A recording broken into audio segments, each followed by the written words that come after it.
Hello there, and welcome back to my playthrough of Skull of the First Sin. Last time I had conquered the last of the 4 primal bonfires, and now I will be able to assault Castle Drangleic. I am ignoring the DLC because I doubt they changed anything, just because of the fact that they didn't seem to change anything or much in the first DLC, as I think I mentioned before. Oh, hello. Okay, no, that's... since there are the player ghost enemies around here, I'm keeping an eye out. And so I'm a bit jumpy. If I'm not mistaken, previously repair used to be there. It's a bit odd that they moved it. Maybe they moved it inside Castle Drangleic. Well, hello, now that is an enemy. Come on. That's not hard to tell. I may get jumped by them, but like they're pretty clearly distinct from actual player ghosts. Zweihander is such a fun weapon. Oop. Gotta be careful with it since it is a bit slow. Come on, let me hit you. Won't hurt too much. There we go. I think I said I was going to use this weapon a while ago, but then I switched for the whip, I think, or some other weapon, and I never ended up using this. That's why I decided to use the Zweihander for this episode. And I think it's a very good choice for Drangleic Castle. There's, assuming they haven't changed the way the enemies are generally placed, there's going to be lots of enemies, and the Zweihander is great for dealing with crowds. And if there are any Primal Knights, I'll be able to take them out pretty easily with this really strong thrusting attack.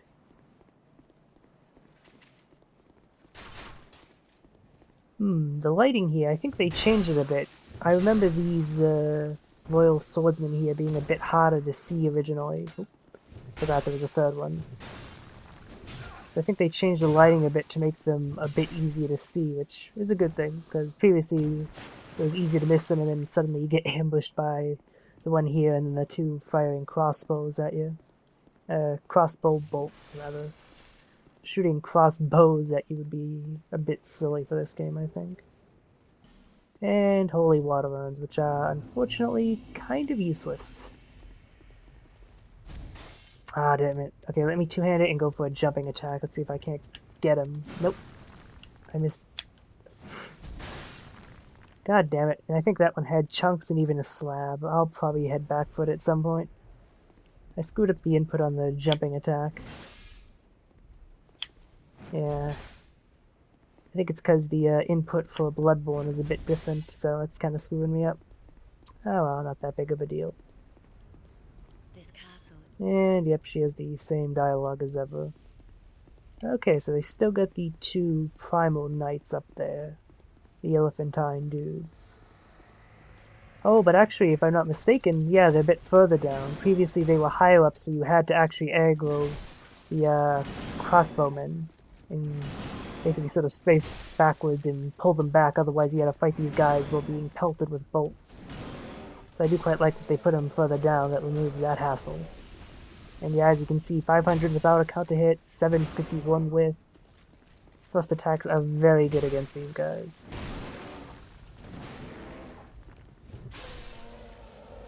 Quick look at them.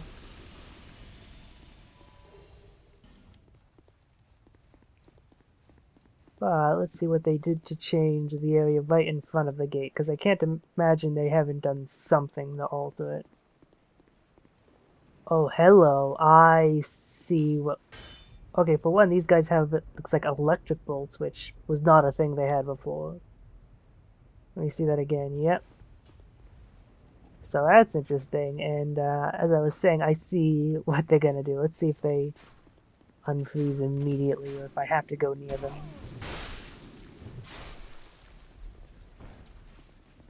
That one retreated, so I have to go close to them. I like that. Yep, there we go.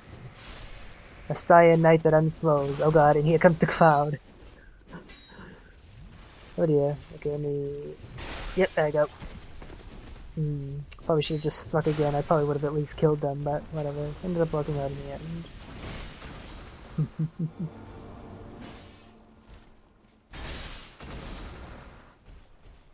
Come on, you're not dead? There we go. Excuse me, Magic Pixel, you're supposed to help me, not betray me.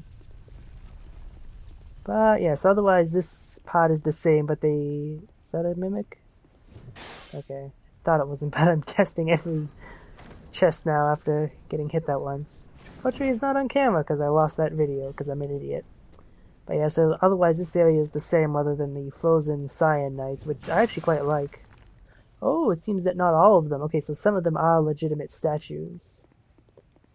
I'll go see if I can't, yep, unfreeze the ones that are actual enemies. There we go. So it's 3 of them that are actual enemies.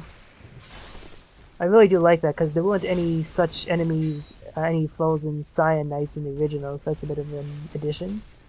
And it makes just this part a bit more interesting. You have to watch where you're walking, otherwise you'll awaken them, and then have to deal with a couple of somewhat tough enemies in addition to the crowd of infinitely respawning royal swordsmen.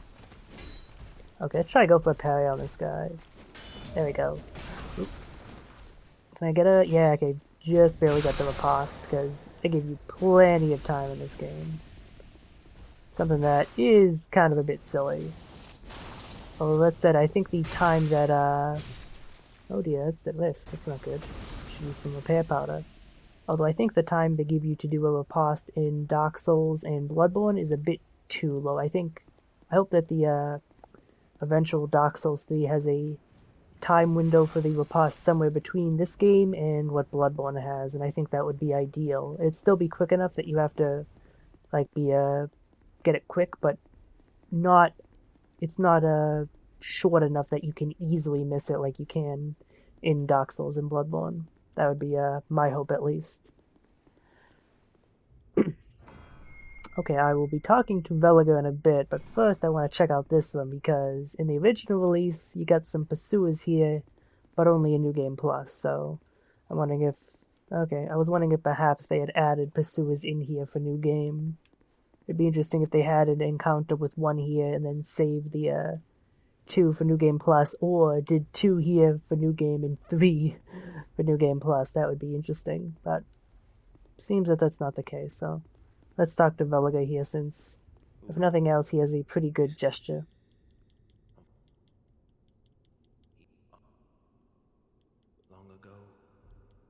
And yep, he's giving you the dialogue that's pretty much the first bit of real plot dialogue you have since, I guess, the Emerald Herald. Yeah, well, I guess Aldi gives you some plot dialogue, but it's gonna be really inscrutable, like your first time through, so... And it seems he has the same stuff as always. But yeah, the main reason to talk to him, aside from the lore information, the fact that Nashandra isn't all that she seems, is for that fantastic "this one's me" gesture, which, one, that is a very Englishy phrase. For another, it is a great gesture, probably my favorite in this game. And it comes close to Look Skyward in Dark Souls. Look Skyward will forever be the best gesture in the series, and I really hope Dark Souls 3 has it, because that would be fantastic.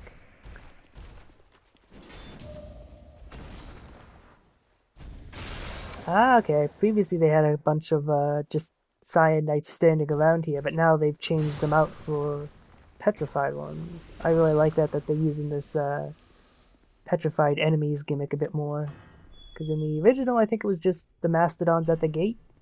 May have been a few others I've forgotten, but otherwise they didn't use it much. So previously this one had nothing. I wonder what's in the chest. Aha! Sublime Bone Dust. Nice. I'll need to use that next time I return to Majula. I was thinking it might turn out to be repair, but apparently not. I do wonder where they moved repair to. Because previously it's a place that made sense, like you unlock it right after you get the ability to get the Castle of Drangleic, where you can buy infinite repair powders, as if to say, you don't really need to worry about your weapon condition much anymore. It's more of an early game thing. It's interesting that they removed that, or moved it elsewhere, I assume.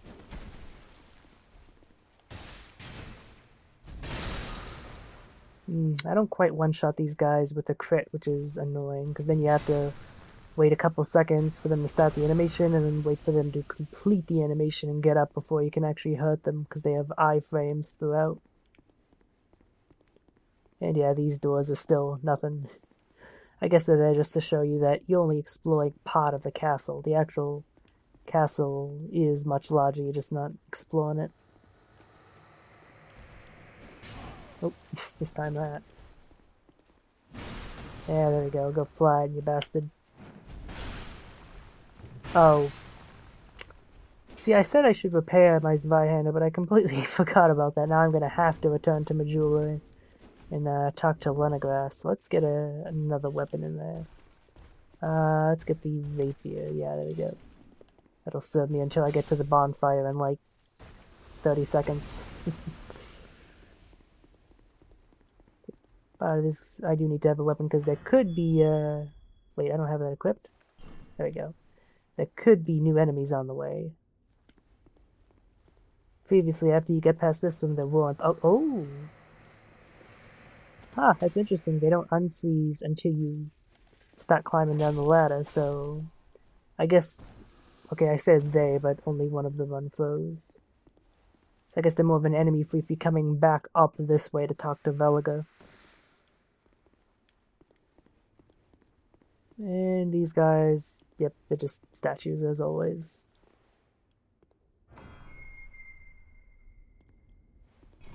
So let's go hit that bonfire and return to Majula so I can actually use this Zweihander for the rest of this area.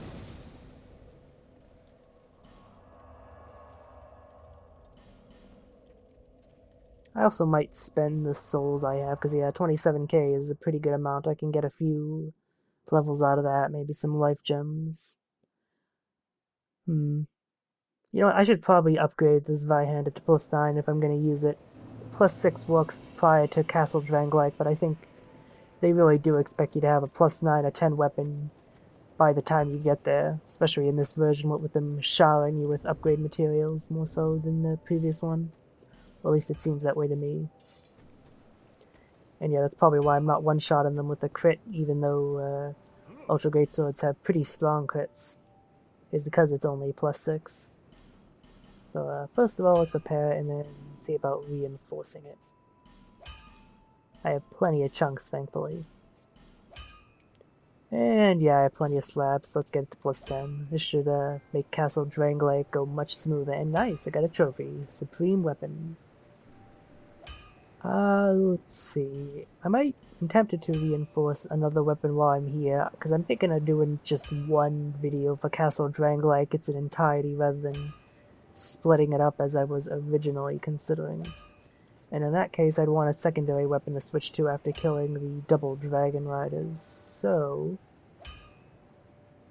I did use a hammer before, the blacksmiths. So I want to try to use a weapon with a moveset I haven't much used yet. I've used halberds before, I've used twin blades before. I could use the science halberd, it does have a unique moveset. And actually, specifically, it has a moveset I very much enjoy, so I think that will be my secondary weapon. And thankfully, I don't need to purchase any more small and large shards. I had enough stored away.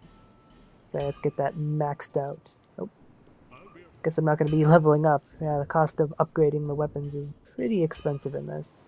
I'm used to Bloodborne where it's pretty cheap. Let's just pop a soul there.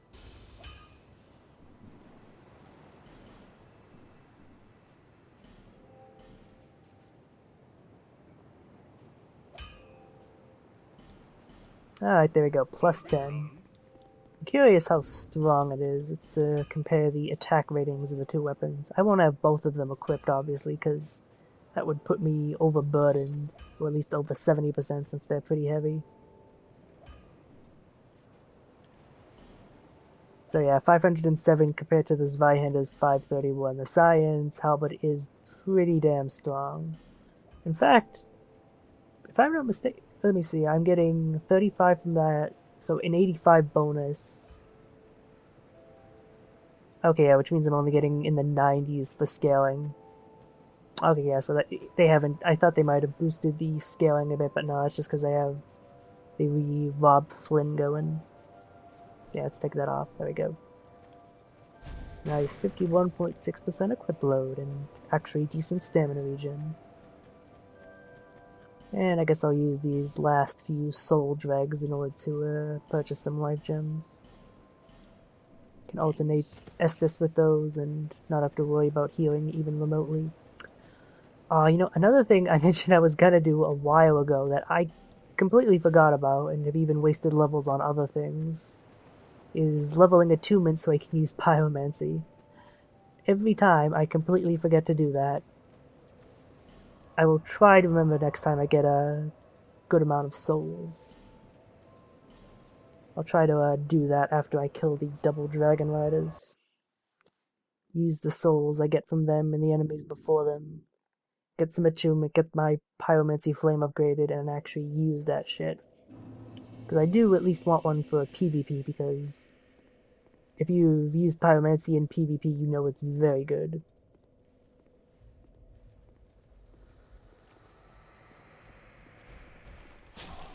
Oh. Okay, well, I'm doing... You know what? Bonfire time, free heal. Hi there, dude. I guess he was doing the shield shake to a phantom he had summoned, or maybe he was a phantom and he was doing that to the host. But yeah, they added this enemy here, and I imagine that makes the encounter interesting in New Game Plus, where you get the black phantoms to deal with, the one with the great bow, and I think the other one's a melee dude. I forget exactly what his loadout is. But yeah, those guys are nasty, and just adding even a single more enemy, even if it's a basic one, must make that encounter even more nightmarish. There was something in the middle there, but I can't quite tell because it's dark. You know what, let's go light a torch. That's clearly what they expect me to do here. And I got plenty of torches. 2 hours and 14 minutes. That's plenty. Ah, so they've added more stone soldiers. Stone soldiers, rather.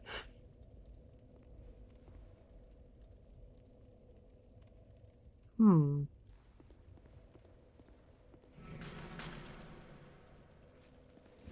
Okay, the ones by the doors are still very much actual enemies. Oh god. These guys can be nasty if you don't take them out quick. They have pretty strong attacks and attack them very quickly. I'm not sure which of these are gonna come alive, and I'm honestly kinda scared.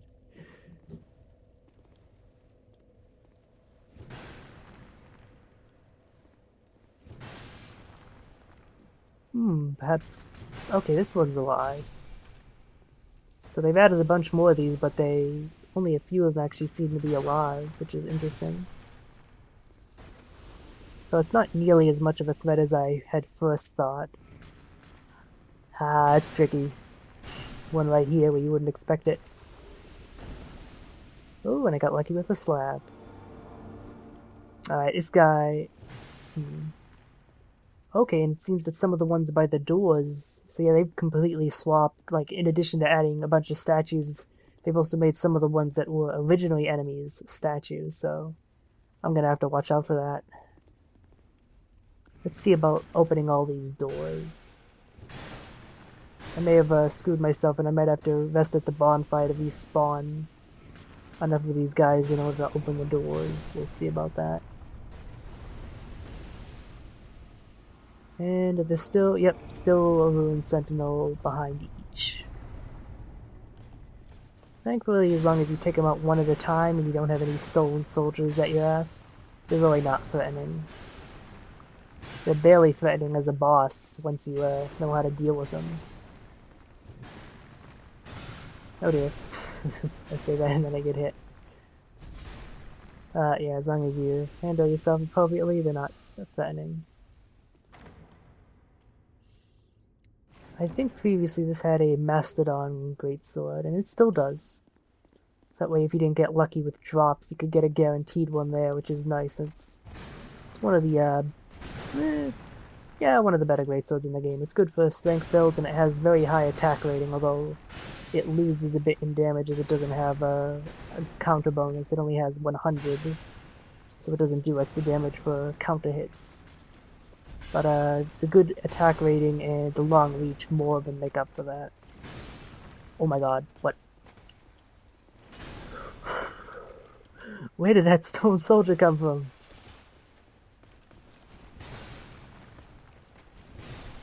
Okay, good, I took care of him. Now I'm just gonna take care of the Ruin Sentinel. That scared the living bejesus out of me.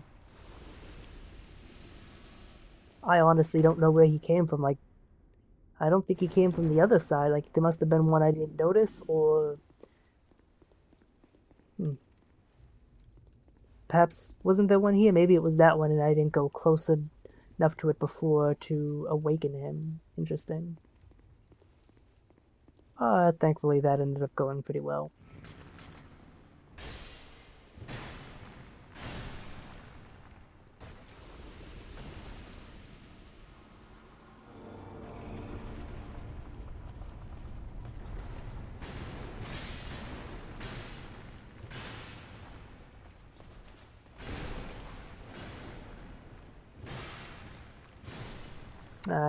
Even though this room was empty in the original, I had to double check to make sure that they didn't add anything. I'm kind of disappointed that they didn't. But oh well. Okay, yeah, I've run out of stone soldiers it seems, so I'm gonna have to drag the Ruined Sentinel over here and make sure he dies so I can open this door. Let's get to doing that.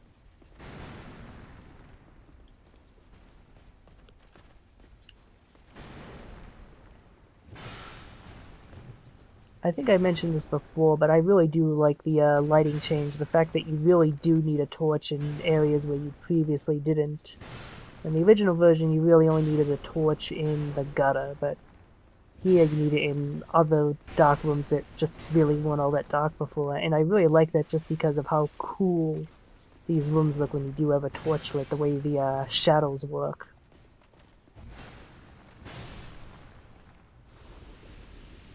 Okay, him. I shouldn't have spoken. I completely forgot on my original plan. Fuck. You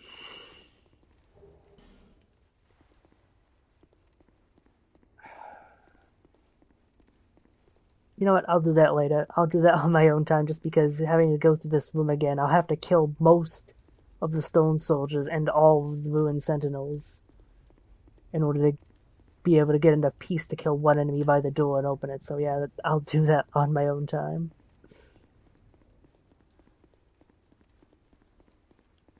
But I will be sure to do the actual area beyond it, the abyss I mean, on camera, to see what they've changed about it.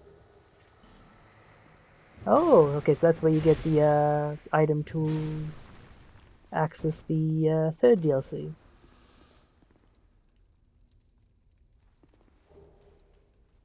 And I like that they placed one of the horsemen statues here, like the actual statue ones. You get to see them a bit before that actual hallway. Yeah, in general, I like the increased statue placement, both the actual statues and the ones that turn out to be enemies. Although the fact that, fatty, the fact that this guy is still not an actual enemy is unfortunate, I think. Because I always expected him to come alive in the original version, but he never did. And it'd be cool if he did here, and that's where you get the not the club they wield, because that's not an actual weapon, but the one that looks like the one they wield. I think it's the stone hammer, maybe? I don't quite remember the name. And yeah, be wary of equipment breakage indeed. First I'll head up here and kill any enemies that happen to be up here. Just to take them out. Okay, it seems that's the only enemy right here.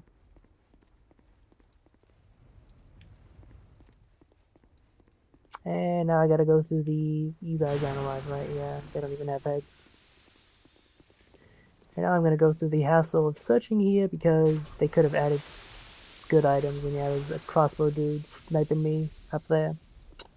I actually should be able to kill him because I got a bow. Take him out here so I don't have to deal with him. I do so love bows in this game, and I think it's a real shame there aren't any bows in Bloodborne. Oh wow, the acid pit looks really different with a torch. I guess I do like the lighting, but the actual lighting effects do leave a bit to be desired, what with the fact that things look completely different just with a torch out, which is a bit silly.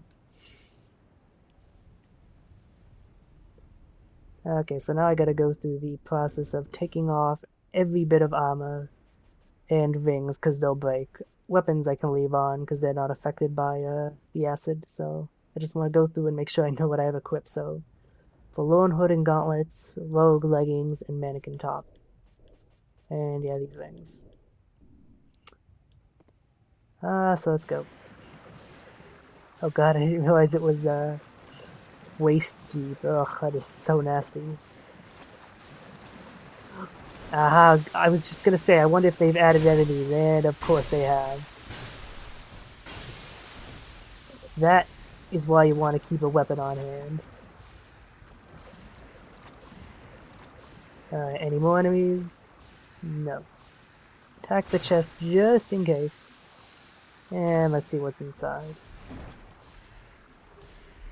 Okay, yep. I still don't get why they put garbage items here. Like, this would be a really good place to put a worthwhile item, but nope. Well. So let's see. Mannequin top. Forlorn hood and gauntlets.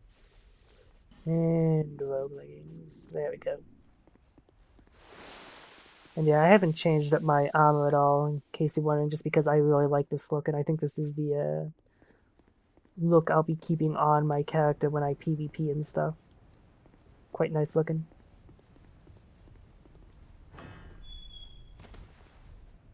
And here we have the room with the masks in the, I'm pretty sure one of them is a reference to JoJo's Bizarre Adventure, the stone mask from that. This room you just fucking roll Oh. Huh. Previously these things spit out poison dots, but they changed that. It's interesting. Can't we get a good look at his chest, so let's test if it's a mimic by hitting it. Nope.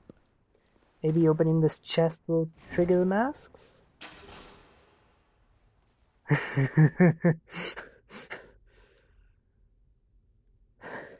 Okay, that was good. And I like it because if you're in the spot where you open the chest, as long as you don't move, you're gonna be avoiding them. Okay, yep. So now, they didn't just fire once, but now they are permanently active. I really like that, especially since that chest had some pretty good stuff. I think it had upgrade materials. I didn't really bother to remember it, but I did notice that, so that's a cool change that they made there. And they got rid of the Cyan Knights, but they're just petrified. I want to go for crits on these guys, take them out immediately. Might not be able to get a parry though, what with 3 of them badgering me. Let's see. There we go, and the boss.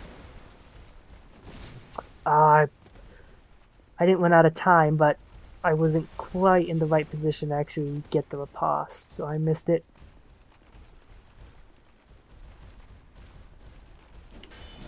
Okay, there we go. I should be able to, yep, get this one. There we go. And with one taken down, it should be easy to get the rest.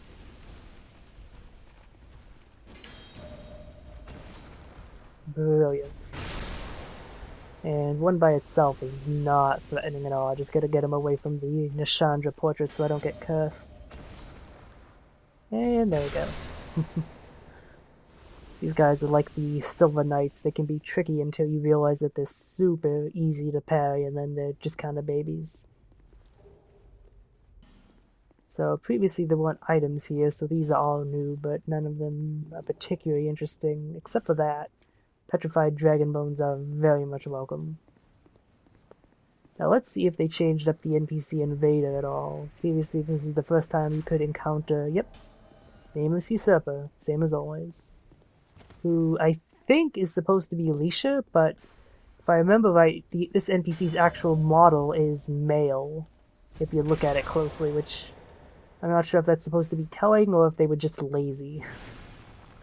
But yeah, I'm pretty sure it is supposed to be Alicia, since You know, she's the one that you hunt with the, that one special orb.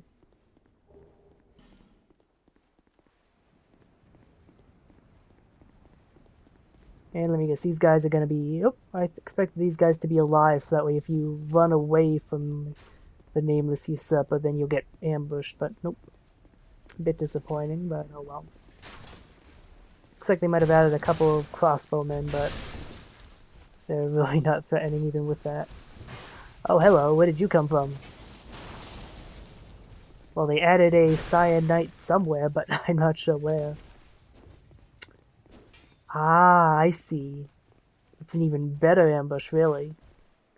You go up here, you expect an ambush, you don't see it, so you go forward, and then you get ambushed by the true ambush.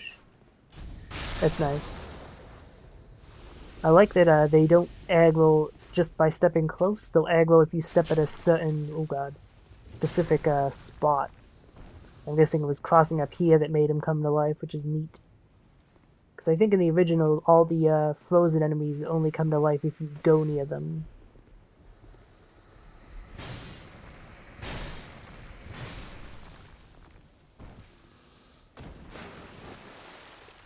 And here we have the secret bonfire, which is probably the most obvious secret door. I guess they made it a bit more obvious than the rest because this bonfire is fairly important. If you're on your first playthrough, especially if your first time player, getting up to here could be tricky. So having just a short run to the boss is quite welcome.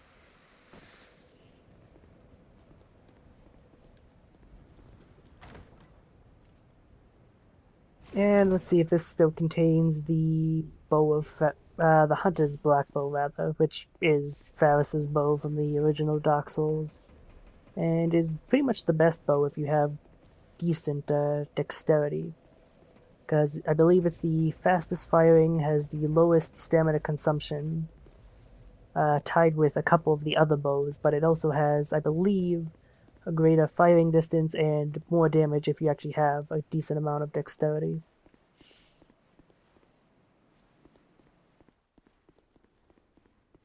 Okay, it's also an interesting change. They made Nishandra be lit up there. Previously that area was dark, but I guess they did that because a fair amount of players just completely missed her.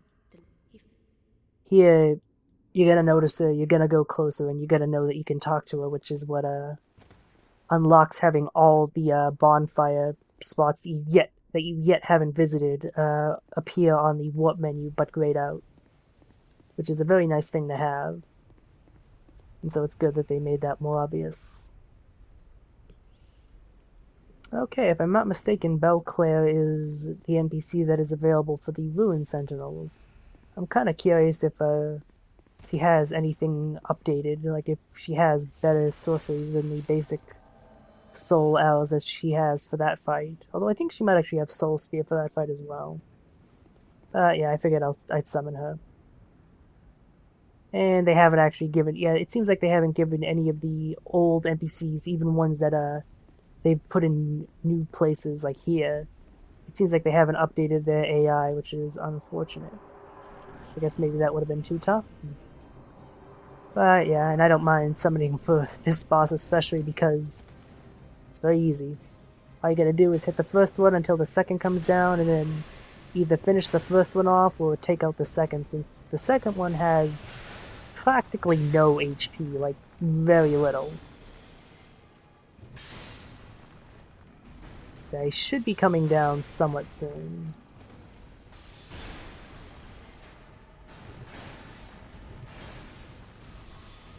There we go. So now, Belclair's distracting him, so I guess I'll take out the first one.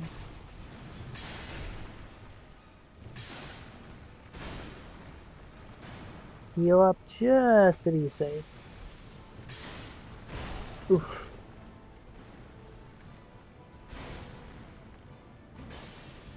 Ooh, can I finish him off? Ah, if I had delayed that, I think I might have actually managed to finish him off by getting a counter hit, but oh well.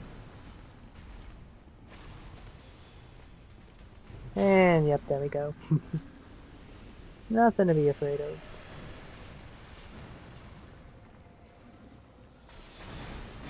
But yeah, look at that damage. It's just 400 and it takes out like a quarter of his HP. He is nothing. If only Treasure had a use, this room would be a lot more useful. But alas. And they have moved Benhart. Oh, wait, no. I think that's because I didn't actually exhaust his dialogue at the first spot. Oh well, not a big deal. Okay, I did consider doing a longer episode, but I've decided against that, so, see you next time.